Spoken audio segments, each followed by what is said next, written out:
hanyuma niuza ukiga ugakurikira isomo wumve noneho undi muntu arimo gukoresha bwa bumenyi wize ubushabashe kubumenyera kandi nawe gukoresha wisanze wumva ko ari ibintu nyine bikoreshwa yenda n'abandi. Cya kabiri rero gerageza kudukoresha wowe ubwawe icyongereza utavuze ngo ugomba kumva bikeya wamenye ibivuze isuhuzanya mu cyongereza, tangira uvuge good morning, tangira uvuge hello, tangira uvuge good afternoon n'ibindi kugira ngo ururimi rwawe rumenyere. Ibyo biranajyana nuko mu gihe twiga ugomba kugerageza kubisubiramo buri jambo ryose mwarimu wavuze, nyuma yo kumutega amatwi ugerageza kwitoza kubivuga ndetse no kubyandika kugira ngo bakamenye. Hanyuma ikindi cy'ingenzi ni uko ururimi kugira ngo urumenye neza ugomba kwemera gukora amakosa. Ahangaha cyane ndabwira abantu bakuru ko dukunda kugira imbogamizi yo gutinya gukoresha ibyo tuzi, twikanga ko twaba tutabizi neza tugakora amakosa bakaduseka. Oya, udakora kandi mu makosa twigiramo. Tangira utinyuke, wihe uburenganzira bwo kuba ushobora kuvuga ijambo. Murakaza neza muri Sound Mind Company Limited, aho dushobora kukwigisha indimi mu gihe gitoya ukahavura intyoza mu kuvuga ndetse no mu kwandika, aho tubigisha Icyongereza, Igifaransa, Igiswahili, Ikinyarwanda, kandi tukaba dushobora no kukwigishiriza ku mirongo y'itumanaho, aho dushobora no kukwigishiriza online ibyo mukunze kwita ku mbuga nkoranyambaga. Kandi ikindi nk'uko twabibabwiye, tukaba tubafitiye ibitabo bisobanuye muri izo ndimi zose, aho dufite igitabo cy'Icyongereza gisobanuye mu Kinyarwanda, igitabo cy'Igifaransa gisobanuye mu Kinyarwanda, igitabo cy'Igiswahili gisobanuye mu Kinyarwanda, ibitabo by'abana b'incuke ndetse n'ibitabo mfashanyigisho. Dukora ihinduranyandiko n'ubusemuzi, harimo impamyabumenyi, indangamanota, amasezerano, ibitabo n'ibiganiro, byose tukabihindura mu rurimi wifuza. Dukosora ibitabo tukanabimurika, tugukosorera igitabo tukagishyira ku rwego mpuzamahanga. Dutanga inama za kinyamwuga ku burezi bufite ireme n'imirerere myiza y'abana. Murakaza neza muri Sound Mind Company Limited, aho dukorera Kigali Kimironko. Ukeneye ibindi bisobanuro wahamagara 0788 7692 0788 7692. Murakaza neza muri Isa. Hello dear friends of Success Mentor, welcome back again. Today we are going to study English. You heard me well. Tugiye kwiga Icyongereza. Uhaye ikaze wowe ukurikira ibiganiro bicana kuri Success Mentor. Uyu munsi ni umunsi w'isomo ry'Icyongereza. Wowe ushaka kwiga Icyongereza, wowe wabuze umwanya, wowe wibaza niba ushobora kwiga Icyongereza ukakimenya, ndagira ngo umenyeshe ko Sound Mind Company Limited yagutekerejeho igategura gahunda yo kugezaho amasomo y'Icyongereza aca kuno muyoboro wa Success Mentor. Ntucikanwe, kurikire wowe ujye uhora ureba inyuma amasomo azageraho. Rero ko twinjira muri isomo nyirizina, ndagira ngo mbanze ntange umurongo n'inama byagufasha gutera imbere byihuse mu bumenyi bw'Icyongereza. Icyongereza nk'uko bizi ni ururimi mpuzamahanga rukoreshwa cyane mu nzego zitandukanye, mu mashuri, mu mirimo, mu butegetsi. Ushobora kubaka ubucuti, ushobora gukurikirana amakuru hirya no hino, wakunda filime, indirimbo, byose ukabikurikirana nta gusobanura kubera ko umaze kumenya Icyongereza. Hanyuma rero umuntu wese ushaka kwiga ururimi rw'amahanga, hari ibintu by'ingenzi bimufasha kugera ku bumenyi yifuza, kandi akaba yagira ubushobozi rwose buhagije mu kwisanzura, mu kwisobanura mu itumanaho muri urwo rurimi, kandi rwose bikagenda neza. Uti nibi ikintu cya mbere rero ukwiye gukora niba ushaka gutera imbere mu Cyongereza, banza winjize Icyongereza mu buzima bwawe bwa buri munsi. Usanzwe ufite ururimi usanzwe uvuga, yenda n'Ikinyarwanda, uzi n'Igiswahili, uzi n'izindi. Fata umwanya mu itumanaho ryawe, ushake umwanya w'Icyongereza. Niba wumva amakuru, utangira kumva amakuru ari mu Cyongereza, ureba filime, indirimbo, ibiganiro. Hanyuma niuza ukiga ugakurikira isomo, wumve noneho undi muntu arimo gukoresha bwa bumenyi wize ubushabashe kubumenyera kandi nawe gukoresha wisanze wumva ko ari ibintu nyine bikoreshwa yenda n'abandi. Cya kabiri rero, gerageza kudukoresha wowe ubwawe Icyongereza utavuze ngo ugomba kumva bikeya wamenye ibivuze gusuhuzanya mu cyongereza, tangira uvuge good morning, tangira uvuge hello, tangira uvuge good afternoon n'ibindi kugira ngo ururimi rwawe rumenyere. Ibyo biranajyana nuko mu gihe twiga ugomba kugerageza kubisubiramo buri jambo ryose mwarimu wawe avuze, nyuma yo kumutega amatwi kugerageza kwitoza kubivuga ndetse no kubyandika kugira ngo bakamenye. Hanyuma ikindi cy'ingenzi ni uko ururimi kugira ngo urumenye neza ugomba kwemera gukora amakosa. Ahangaha cyane cyane ndabwira abantu bakuru ko dukunda kugira imbogamizi yo gutinya gukoresha ibyo tuzi, twikanga ko twaba tutabizi neza tugakora amakosa bakaduseka. Oya, udakora kandi mu makosa twigiramo. Tangira utinyuke, wihe uburenganzira bwo kuba ushobora kuvuga ijambo uko ritari, ushobora gukoresha ijambo mu buryo butari bwo. Aho ngaho uzabasha kubitekerezaho ubw'amahirwe umenya ko wakoze ikosa wikosore, cyangwa undi muntu agukosore ariko uzatera imbere. Ikindi ni uko ushaka imfashanyigisho zituma ubasha gutera imbere, ukagura igitabo, ukajya yenda ugerageza kujya wumva ibiganiro nyine aho uba ibiganiro bitandukanye. Ushobora kugira ibyo umanura n'ibyo ukabimanura muri telefone yawe, ukajya ubikurikirana igihe cyose, mbese ugatera imbere.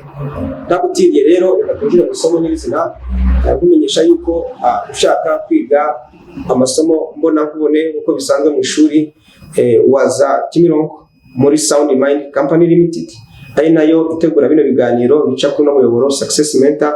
Tukakwigisha imbonankubone, hari abarimu, hari imfashanyigisho, hari ibitabo. Mu minsi mike tuzajya tubikwereka, kwiga bisanzwe ukihuta ukabasha kubaza mwarimu wawe ibibazo n'ibindi. Aho ngaho niyo bidashobora kugarukira tubaza kuri isomo ukaduhamya, bizadufasha cyane tubone nuko dutegura isomo ry'ubutaha.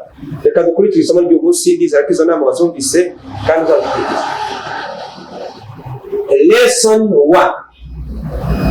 Lesson 1.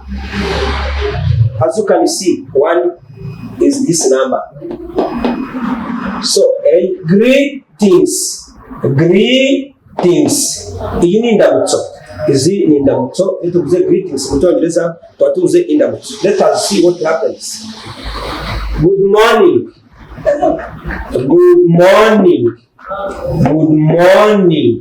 Hano ni mu gitondo. Iyo ari mu gitondo umuntu ushaka gusubiza mu cyongereza, you say to the person good morning. Nawe akagusubiza ati good morning. As you can see here, good morning. Nko kuvuga mu Kinyarwanda uti waramutse nawe. Birumvikana. Let us practice once more. Good morning.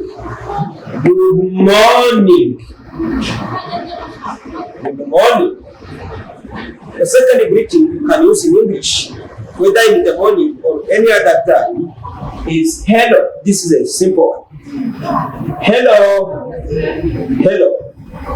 Mwaramutse cyangwa se muraho, haba mu gitondo nimugoroba nyuma saa sita mudaherukana. Iyi ni indamutso idafite umwihariko w'igihe icyo ari cyo cyose. So you can say hello to a person and she or he responds to you hello.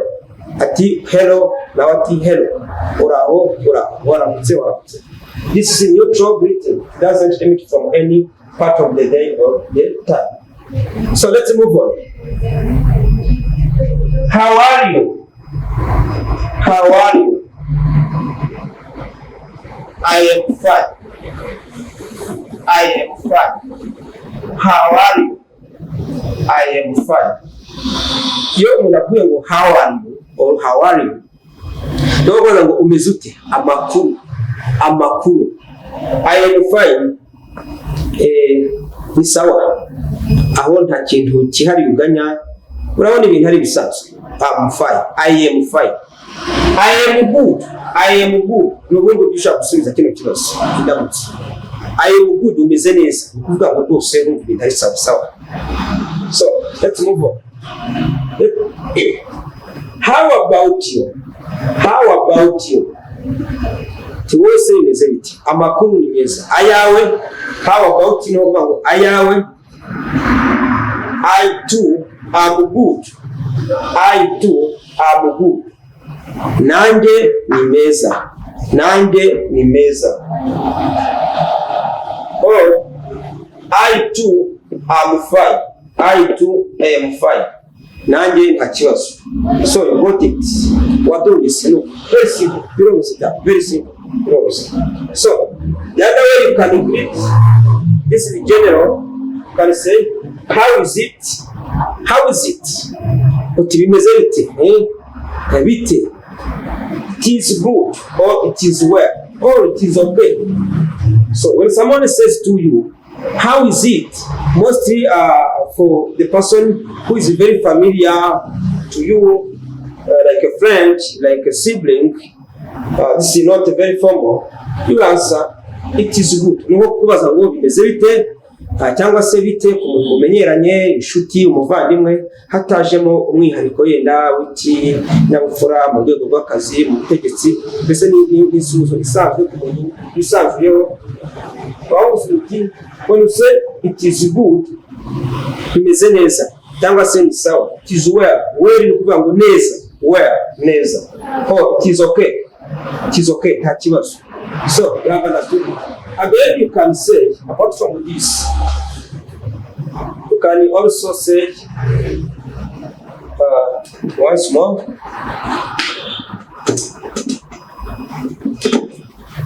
good afternoon. Good afternoon. Good afternoon.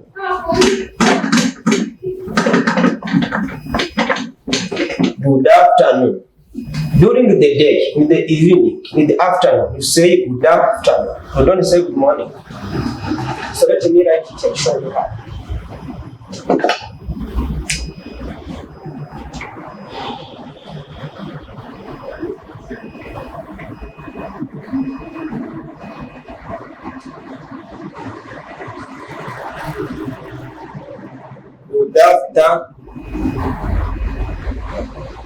Good afternoon. During the day, like in the afternoon or at evening, you say good afternoon. Wiriwe.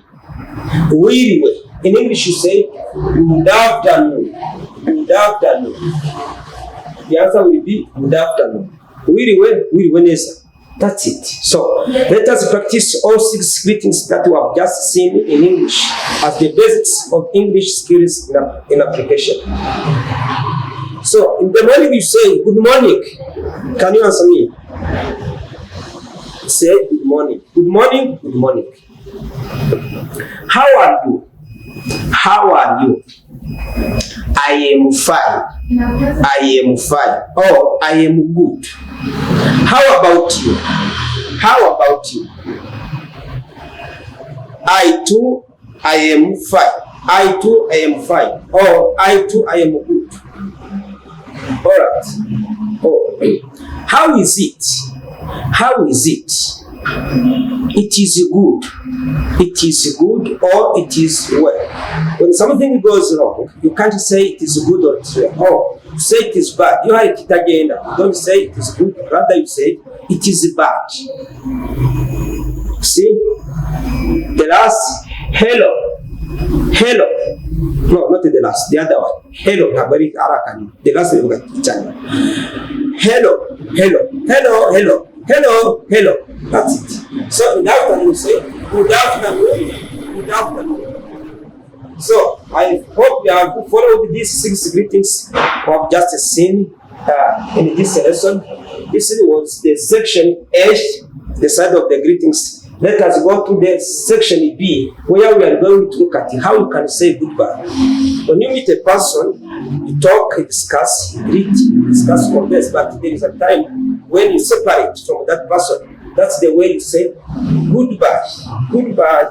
So you are about to separate, departing from one another or from each other. Aha rero tugiye kureba noneho uko wasezera ku muntu. Goodbye ni gusezera. Ni imvugo ngira ngo abantu benshi bamenyereye n'abatazi Icyongereza cyane, nibura wagiye wumva abantu barikoresha rino jambo, ari abana biga n'abandi. Goodbye cyangwa se bye bimaze no kuba akamenyero bigenda byinjira mu Kinyarwanda, rimwe na rimwe tukanibagirwa ko ari Icyongereza. So this is English. Saying goodbye. Saying goodbye. Saying goodbye. Gusezera. Gusezera ku muntu. So there are many different ways you can say goodbye to a person when you get separated, when you depart from one another. Hari uburyo butandukanye bwo gusezera ku muntu mugiye gutandukana. Let us see the first one, which is very common. Uburyo bwa mbere bumenyerewe. Bye. Bye. Remember a baby, sometimes when you meet a baby, you say bye when it's separate. As you say hello, we are very happy to meet a baby separate. Bye rero iyo umwongereza cyangwa mu gukoresha icyongereza kuvuga ngo bye, ahubwo ngo urabeho. Can you repeat? Bye. So like at the end of this lesson, I will say to you bye or simply say goodbye. So nawe ndimo kubasezeraho rero, ariko ndimo kubereka uko bivugwa, uko bikoreshwa. Mwamaranye akanya, mwagize gahunda zose, tatunganye birarangiye, mwagomba kujya muri gahunda ze. So you say bye. So the other way you can say goodbye to a person, you can say goodbye. Can you see this is the short form of this one, this part of this. Kino ni nk'igice kindi. Hano aba ari uburyo buvunaguye bwo kuvuga urabe, ariko uburyo busanzwe goodbye, goodbye. Uribuka kenshi wumva abantu babivuga, nawe ukabona umwana umusezeraho, abana bato cyane, abantu bakuru, ni ijambo rikoreshwa cyane goodbye, bye. So namahitamo, you can either choose to say bye or goodbye. So that's the other way. Let us practice. Goodbye. Goodbye. When umuntu agusubije akubwiye goodbye, you answer goodbye. The same, right? So the other way you can say goodbye to a person, say see you, see you, see you, see you, see you, see you. So whenever you find the sound that this with the double E in English, remember E, E is the sound. Ni E itinda, iyo rero tuba turimo gusanga. Hano rero ubu uteganya ko umuntu muzaho. See you, naho ubutaha, cyangwa se tuzasubira, tuzasubira. Nibwo ukoresha irivu musezera, uteganya ko muzahora, hari gahunda mutari yindi cyangwa se usikara umuntu mukunze guhura. So see you, tuzasubira, tuzasubira. Yari umuntu ugiye kugenda, when is about to have a journey going very far away, umuntu agiye gufata urugendo. Let's imagine you are just accompanying a kid to school, going to school. Then at some level, the gateway, you say, have a nice journey. Umuntu ugiye gufata urugendo rero mutandukana nawe gusezeraho abati nice journey. Ushobora kuvuga have a nice journey. So call you have, or don't say, don't have it, or don't add it. Simply say nice journey. Nice journey. Nice. Never say journey. No, not correct. Journey. Nice journey. Hano bavuga ngo urugendo rwiza. Journey mu cyongereza bivuga urugendo. Urugendo. Nice bikavuga ikintu cyiza. I think hari abantu bitwa ba nice, hari abo bise burya nibo bavuga ni mwiza. So yaza can be thank you. Nice journey. Thank you. Or can say thank you. Stay in peace. Or God be with you. God be with you. Imana ibane nawe. See you later. See you later. Have you understood it? Wabyo busaneza. Hano bumubwiye ngo naho ubutaha. Later. Hano baravuga later. Ubutaha. Hano twabonye see you. Tuzasubira cyangwa tuzongera tubonane. Later ni igihe kirekire tutaza ari ryari uko kirekire. Ubutaha. Not defined. Kigisobanutse. Hari igihe ubuzi igihe muzahura. For example, tomorrow n'ejo. Say see you tomorrow. See you tomorrow. Na hejo. Icyo bivuze mu Kinyarwanda. See you tomorrow. Can you even say see you next week? Next week yuka mu cyumweru gitaha. Naho mu cyumweru gitaha. See you next week. Anga yuze see you shaka kongera ibinshi. See you next month. Next month. Next month ni kuvuga kwezi gutaha. This. Etc.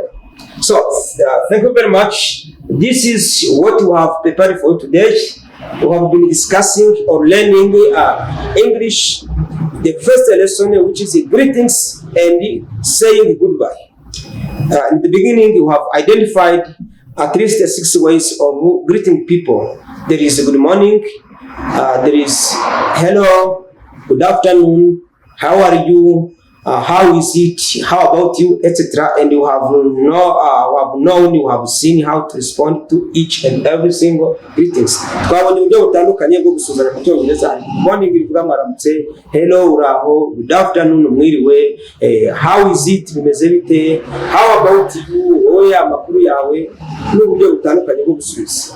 Now we have just seen saying goodbye, uburyo bwo gusezera ku muntu. Tumaze kubona uburyo bwo gusezera ku muntu, there is bye, goodbye, see you, nice journey, see you later, see you tomorrow, see you next week, see you next month, etc. etc. Now let us practice. Let us practice. Can you repeat?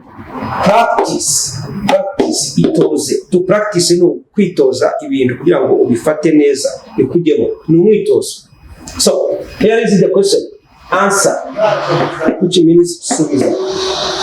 So here we have some greetings. Your duty is to guess the answer to each and every single greetings as a way of proving your mastery, your skills. Ibyo wasigaranye igihe twigaga gusuzanya ibijye kugaragaza ngaha. Dufite indamutso urajya utahura uko wayisubiza. Here we go. Good morning. Good morning. How do you respond? That's the answer. Tanga igisubizo. Umuntu agusubije good morning. How do you respond? Umusubiza ute? How do you guess it? So you say good morning too. Do you remember? The answer is also good morning. Good afternoon. Good afternoon. How do you respond to this greeting? How do you respond? Think of that. Do you remember what you have been saying? Just cause it to one time. Look. Good afternoon. Try to answer. Oh, good. Yes. So we respond the same way. Good afternoon. Good afternoon too. So good afternoon. Good afternoon. That's the way. Simple. How are you? How are you? How do you respond? Someone asks you, how are you? How do you answer? Can you think of the answer to this greeting? What it is igisubizo kuri iyi ndamutso? Umusubiza ute? Think of that. It's a practice. You have seen that you can answer, I am good or fine. In this case, there is no problem. Muri iki gihe nta kibazo ufite, umeze neza.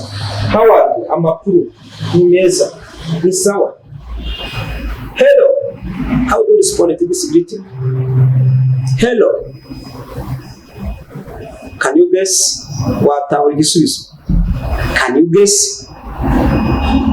Yes. Here is the answer. Say hello, the same way. Hello, hello. So thank you very much for your kind attention. We hope you have learned some basics of English with the greetings and how to say goodbye. And from now on, you are going to practice to adopt this to your everyday communication, especially with the interest to English speakers to develop gradually, day by day. Thank you very much. We hope to meet you in next lesson to this. Mwakoze cyane kubana natwe muri somo ry'Icyongereza aho twize ubumenyi bw'ibanze mu gusuhuza no gusezera. Utangire ukurikize izi mvugo ushyire mu bikorwa dukoresha izi mvugo gusuhuza mu Cyongereza, hanyuma umunsi ku wundi uzagenda utera imbere kandi twizere ko tuzahora mu isomo ry'ubutaha. Kugira amahoro. Have peace. See you. If you are new to this channel, subscribe, share and comments. Wibuke ukanda subscribe kugira ngo dukurikira ibiganiro byacu, to share, usangiza abandi, to comment, wandike muri comments utubwire uko wabonye isomo, icyo ryakumariye, ibindi wifuza, ndetse utuganirize kugira ngo tutazategure isomo ryiza bizadushimisha. Thank you very much once more. See you next time. Murakaza neza muri Sound Mind Company Limited, aho dushobora kukwigisha indimi mu gihe gitoya ukahavura intyoza mu kuvuga ndetse no mu kwandika, aho tubigisha icyongereza, igifaransa, igiswahili, ikinyarwanda, kandi tukaba dushobora no kukwigishiriza ku mirongo y'itumanaho, aho dushobora no kukwigishiriza online ibyo mukunze kwita ku mbuga nkoranyambaga. Kandi ikindi nk'uko twabibabwiye, tukaba tubafitiye ibitabo bisobanuye muri izo ndimi zose, aho dufite igitabo cy'icyongereza gisobanuye mu kinyarwanda, igitabo cy'igifaransa gisobanuye mu kinyarwanda, igitabo cy'igiswahili gisobanuye mu kinyarwanda, ibitabo by'abana b'incuke ndetse n'ibitabo mfashanyigisho. Dukora ihinduranyandiko n'ubusemuzi, harimo impamyabumenyi, indangamanota, amasezerano, ibitabo n'ibiganiro, byose tukabihindura mu rurimi wifuza. Dukosora ibitabo tukanabimurika, tugukosorera igitabo tukagishyira ku rwego mpuzamahanga. Dutanga inama za kinyamwuga ku burezi bufite ireme n'imirerere myiza y'abana. Murakaza neza muri Sound Mind Company Limited, aho dukorera Kigali Kimironko. Ukeneye ibindi bisobanuro wahamagara 0788 7692 0788 7692 Murakaza neza muri Sound.